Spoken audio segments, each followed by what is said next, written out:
Actually, I spoke to a shaman once, and he said, "What makes you think that these characters aren't real just because you're playing them? What makes you think that they don't exist in the space that you're portraying? You're putting them out?" And I was like, "Well, because I can see myself." He's like, "Well, you maybe not seeing the wholeness of who you are, you know."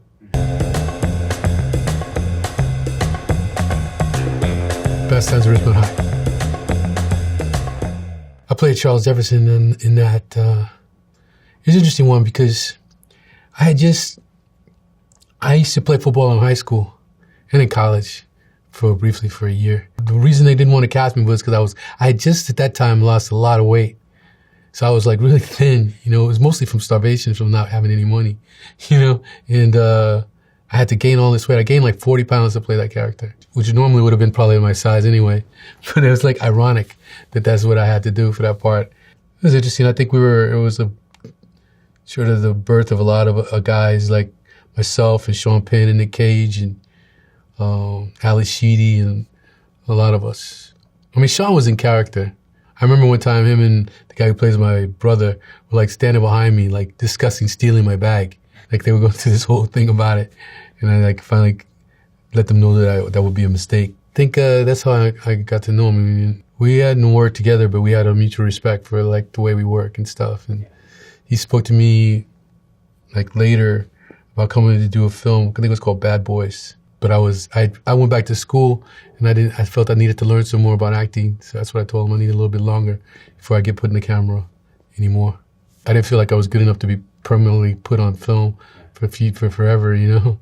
I was still learning, and I had been going to a conservatory at USC, but then I switched to the Drama Studio London Conservatory. So I went there, just try to understand my craft, understand about transformation and stuff, about how a lot of things that I was still working on. So I wasn't ready. I didn't like my work. I went there and I finished out, and I came back and I started working at the Mark Taper Forum as an actor in an improv group there. It was a long time. I had like really my own reasons for like acting. Were kind of interested in revealing like sort of the connection between people, like pulling away like experiences and trying to understand what each character, you know, where he connected to me, and then hopefully he connects to everyone.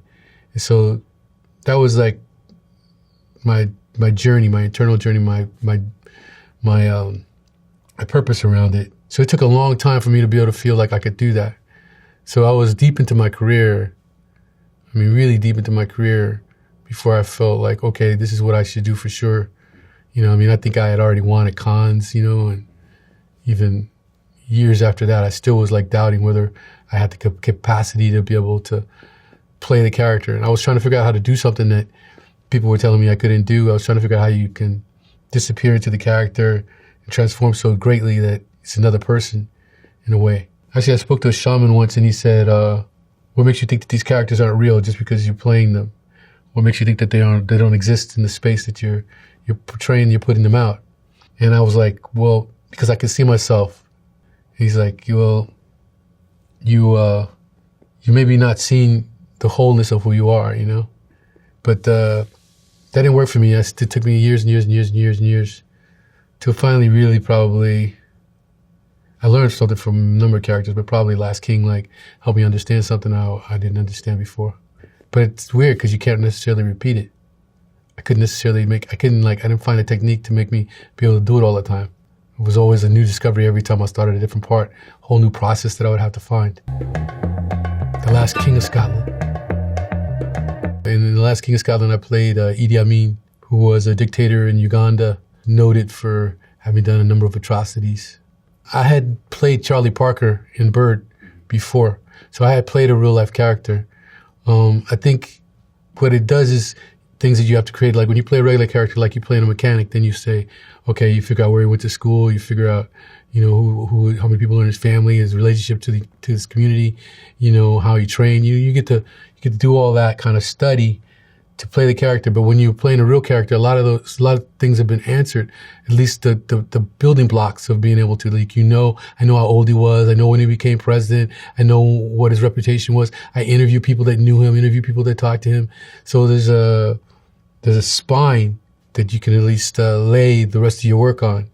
You know, you still have to do all this other work, but to really find him. But you at least have a spine. I didn't really think of him as a villain, so I mean, I think that's what I'm talking about. You just like pulling away the layers. You pull away this experience. You know, he was fighting with the Mau Mau's. You pull away this experience. Then the CIA tries to get him to be president. You pull away this experience. His mother left him with his aunt. You know, you just keep pulling them away until finally at the end, when they're all experiences on the side, there's just a thing in the middle, a light in the middle. That light in the middle is like the thing that connects them to you. Then you just put all the stuff back on. You put back all the things back on top of that. Then you have like a mound, but it's with cracked images, cracked lines. So the light kind of still shines through. So it's that light that shines through that allows you to understand how they connect to you and what you could have done or what would have happened if you would have been in the same circumstances, in the same time, under the same situations. And then you learn a lot. I think there's one when Nicholas, James McAvoy is saying that he's going to leave, and I'm like saying, you know, you can't. You know, I don't remember the lines, but I remember when I say to him something like Uganda embraces you, and I hug him, and he knows he can't leave. Uganda embraces you.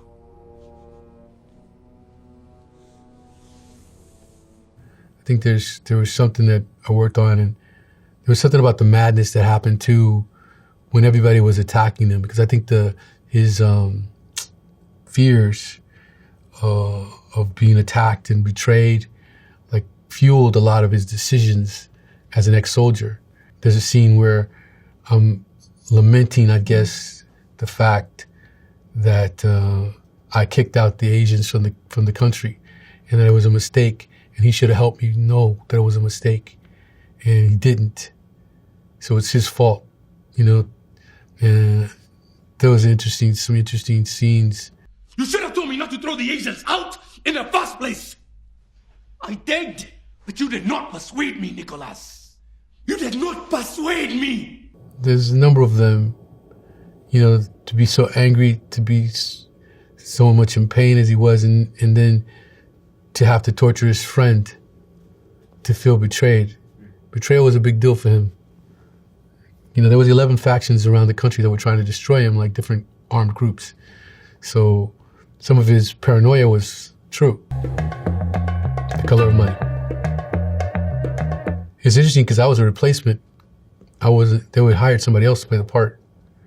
And I had auditioned for the part, but I didn't get it. And then this actor was like written as kind of a white yuppie character. And I guess he didn't play pool. But you did. I didn't actually, but I had 2 weeks to get ready to do it.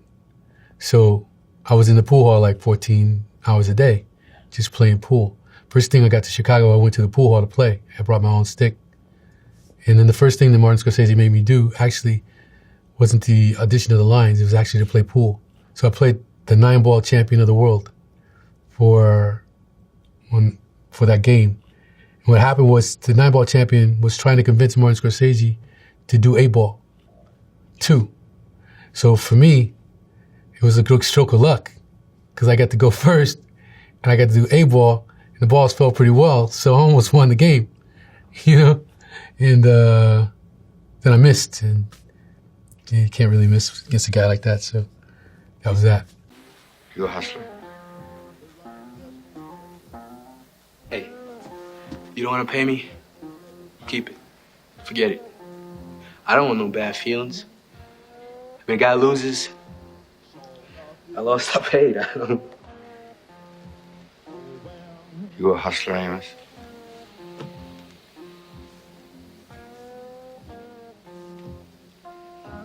What? You want to quit? Oh, I was a young kid.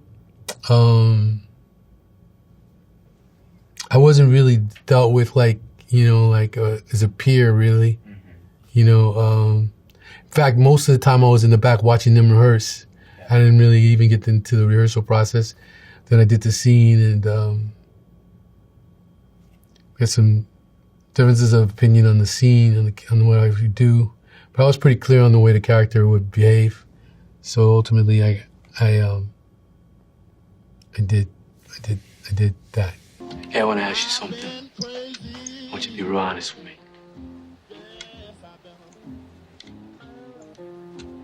think I need to lose some weight.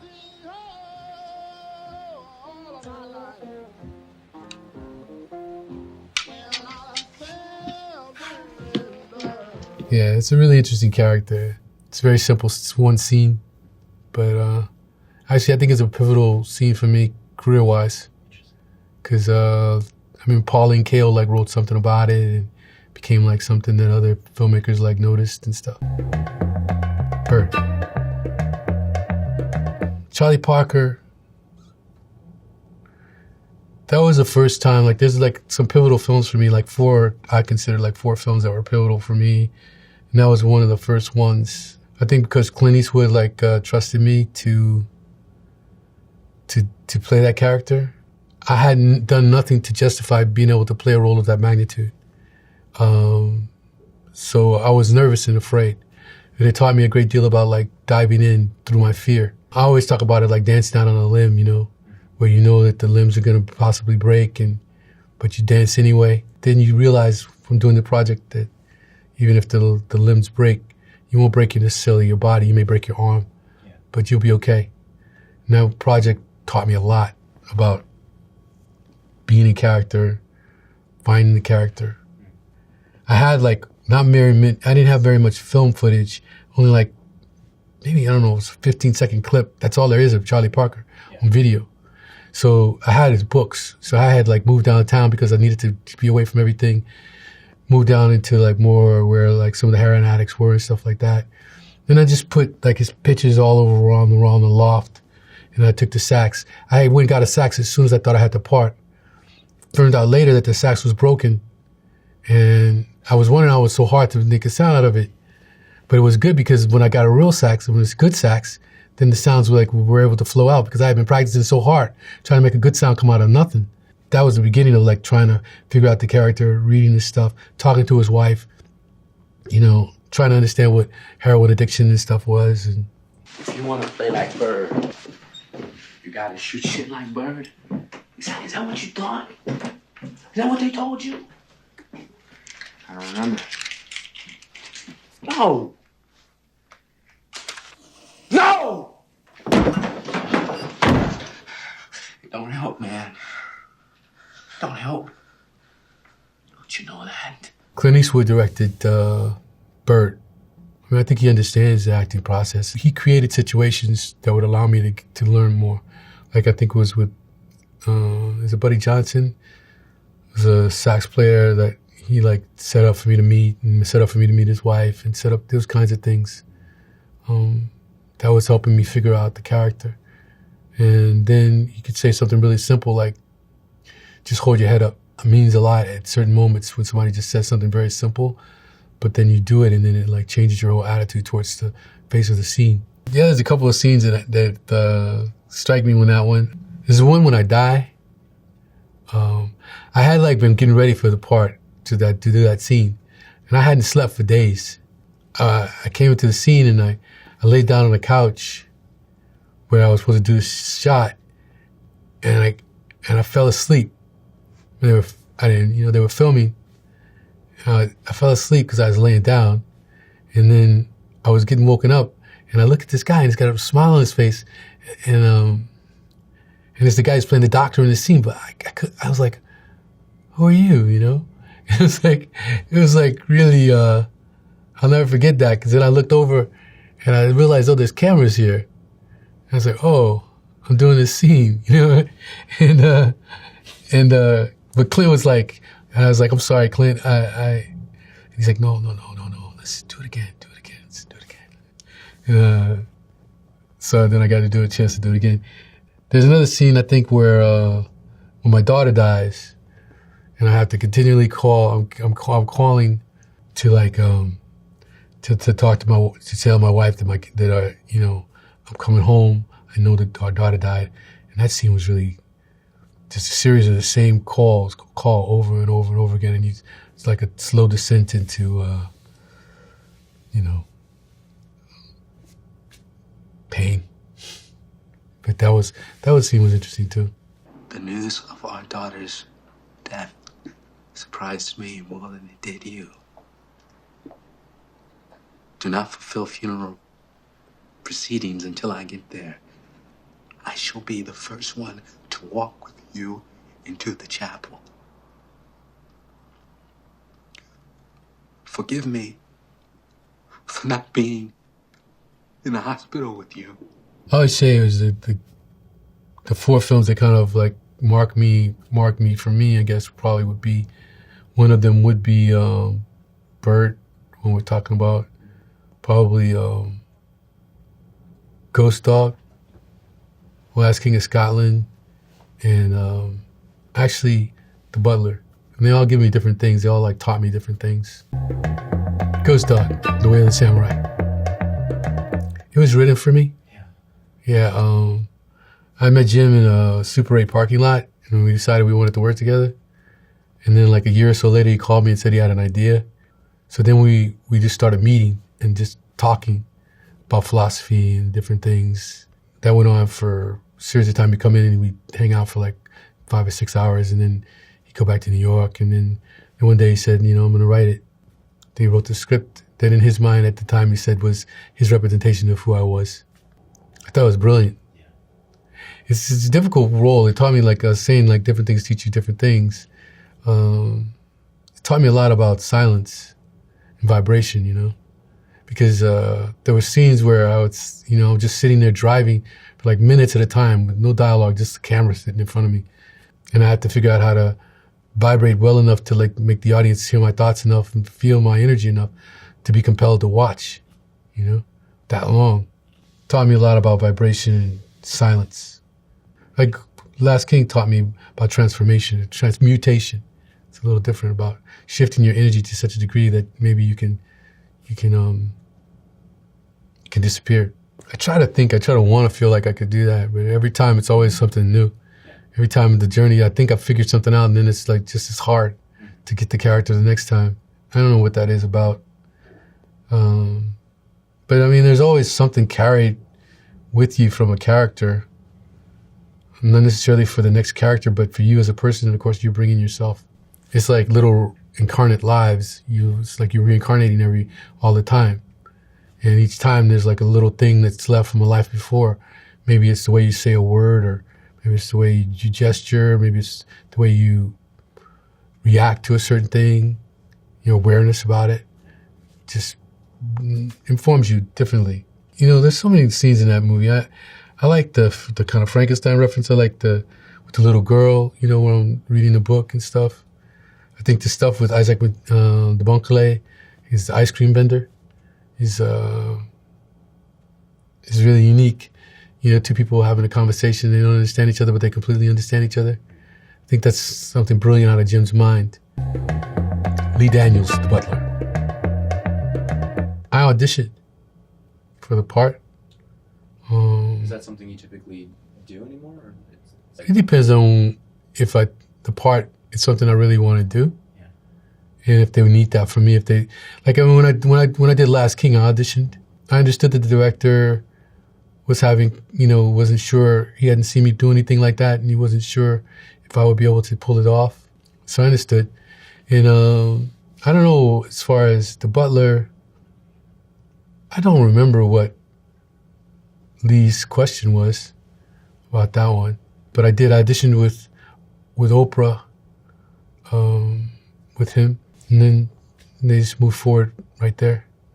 It taught me a lot about transidence, at least at the time.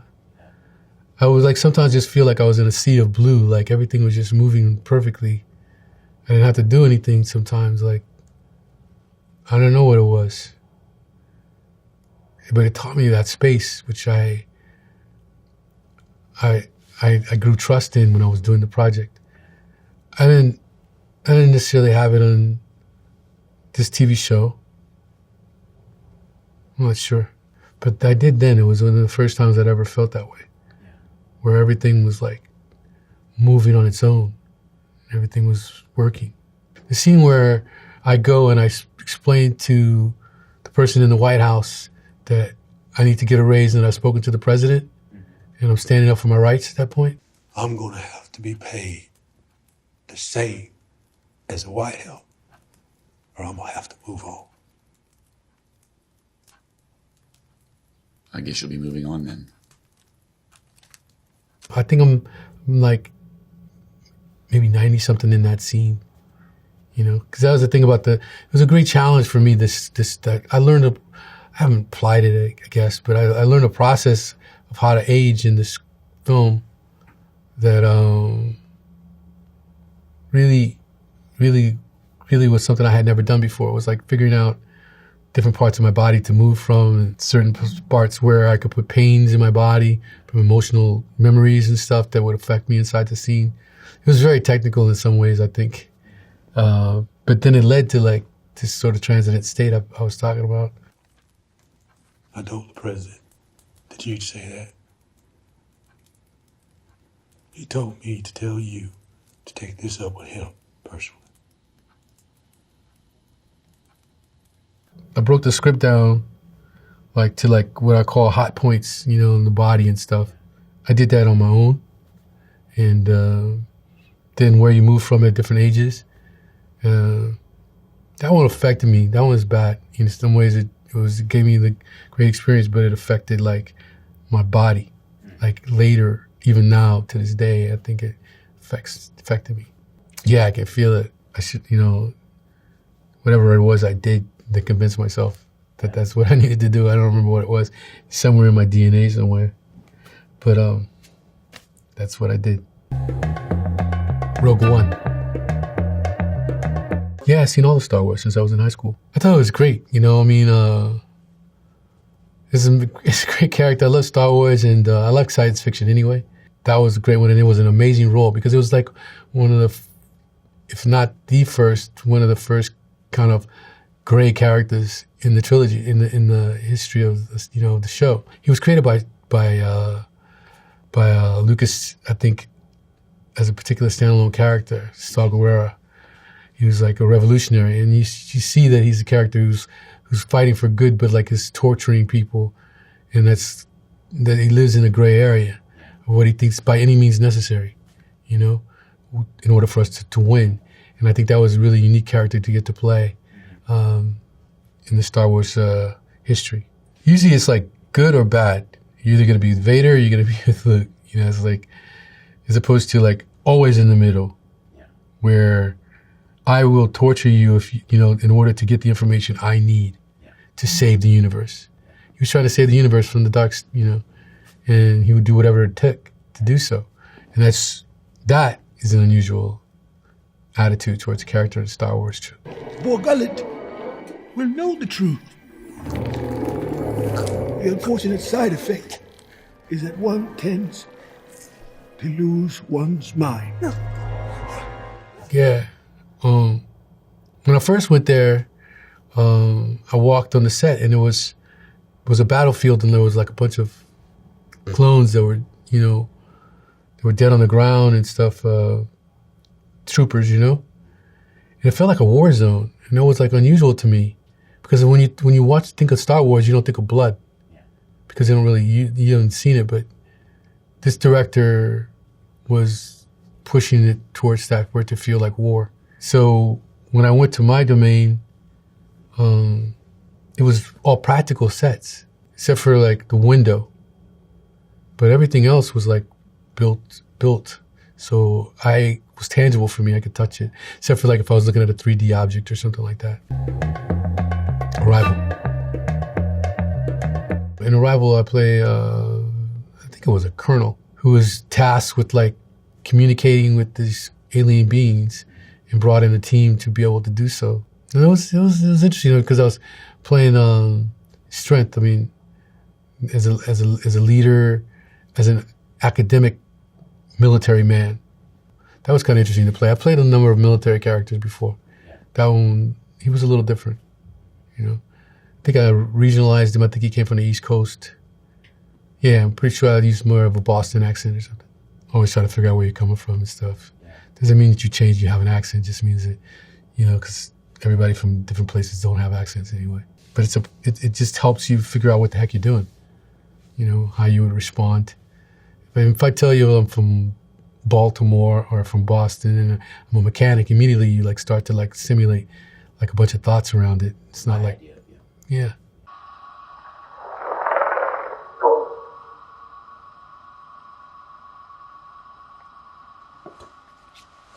No, you heard it. What do you make of it? Is that... Yes.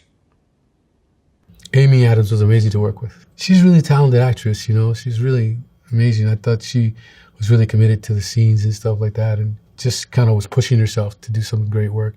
And some of the work wasn't easy, you know, because some of it was CG stuff that you have to like imagine in front of you.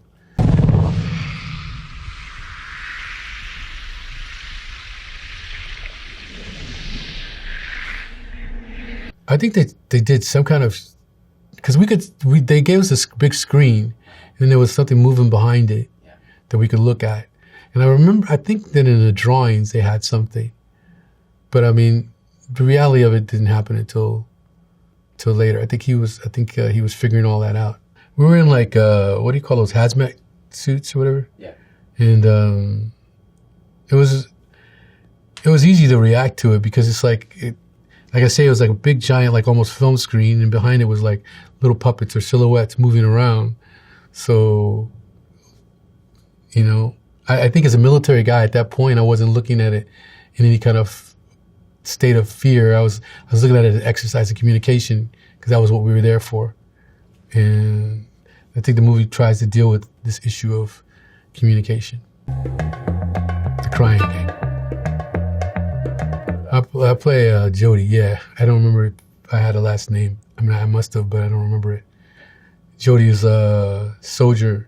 He was a soldier in the British Army, and he like falls in love with Jay Davidson's character, who turns out to be a transgender. It's about that character's relationship with this Irish man who is with the IRA, and how he convinces this man to go back and to see his love once he dies or once they kill him. It was always important to Neil Jordan. I talked to Neil Jordan. I remember we were at Cannes and I was there for some reason, and he came up to talk to me about doing the project. And that was really important, because I think there were times where people tried to convince him to make it a female character, and but that wasn't going to happen. And I knew that from the beginning. So it was not an easy project to get made. The Crying Game took them years to raise the money. And even when they did get the money, it was hardly anything, probably like a couple $1 million. And they didn't have the money really. They just said they did. Because I got there and like they weren't able to do any of the things that they were supposed to be able to do, as far as giving you a car or this and that. You know, and then finally Steve Willie told me, look, I'm sorry, but I've been having to go to my theater every day to get the receipts to come back and run the next day for shooting. That's kind of how it happened, because Miramax wasn't involved. Harvey Weinstein wasn't involved until after it was done. So in order for them to make it, we all had to make a lot of compromises. I didn't work that long on it, but I worked like 2 weeks. I think I prepared for the part, probably longer than I actually shot the part. Platoon. He's one of the members of the infantry. He's African-American. You know, it's key important. It's because the units, the way they were put up together and stuff like that. I think Oliver ended up doing a scene. He didn't have this scene. There was a scene. I said to him, you need to have a scene where the black brothers come together too, because you know how they populated the infantry at that time and period was populated greatly by minorities. I think the highest minority per capita would be the natives. The Native Americans were the highest per capita. And so I asked him to do that, and he wrote it. He wrote the scene. It's a small scene, but it's there. So that's cool. And then Platoon is an exercise in like forced method acting, you know. We were brought off of a plane. We were just kids. We were given a shovel, told to dig a hole, and then you said, these are your clothes. This is where you're going to be sleeping. This hole is where you're going to be sleeping for the next 2 weeks. You know what I mean? And you're going to be sleep deprived, because they deprived us 2 hours up, 2 hours down of sleep. 2 rats a day. Water, period. We would get lost in the jungle. And you learned a lot. You know, I wasn't really, some of the guys were more pissed. You learn how to do simple things like what happens when you're in maneuvers and your gun's jamming. So in the film, a lot of times when people's guns jam, you just automatically start cleaning it out. Stuff that you wouldn't normally have done. How do you take your food, what you would eat, you know, what you would discard, you know, like what you would trade with the guy next to you. How to sleep, you know, like you start to realize like that you can sleep on top of a rock if you're tired and you go to sleep. You know what I mean? And you start to not worry that the hole is full of ants because you know that if you get in there, ants will leave. So it's like you start learning all these things about being in the military or being in jungle warfare. We would get lost for days, you know. Then we'd be attacked by the Filipino Marines. It was an exercise, but it brought a lot of people's internal personalities outward, you know, during that process. The Godfather of Harlem. In The Godfather of Harlem, I play Bumpy Johnson, who is the crime lord or the godfather that runs the mafia in Harlem and who's connected to the 5 families, the Genovese families. There's some amazing artists involved. First of all, I think all the actors in the show are like amazing. All of them, you know, new ones too, like Il Finesh, of course, she's my wife, and Antoinette Legacy, she plays my daughter. They're amazing. Vincent's monstrous as Vinny the Chin, and Giancarlo Esposito is like just insurmountable. And then you have the mafia families, you know, Chaz Palminteri and Paul Sorvino. So it's like an amazing grouping. And I'm not even saying them all of artists who like are making this amazing film. I think that the scripts themselves are really powerful, really well written. And I was fortunate because I started on this from idea. So I've been involved with it since the idea, and then we moved in, we got writers, and Chris and Paul crafted something that I think is really great, became the producers and showrunners. And so for me, it's been exciting just to bring this project from idea to creation, you know, and for it to be as powerful as I had hoped it would be. I love the piece. So much has changed in Harlem since you've been gone. I just knew you'll get right back into the swing of things. I'm already back into the swing of things. This is Bumpy Johnson. He's a legend. He took on Dutch Schultz back in the day. I'm putting things back the way they were. Times have changed. I haven't. I guess mafia stuff is always interesting, but I think the whole question of like falling from darkness into light, you know, like what happens with Bumpy Johnson? Is it the education of Bumpy Johnson? Does he like understand, like, because he's a guy who like is a crime lord, but also is trying to uplift his community.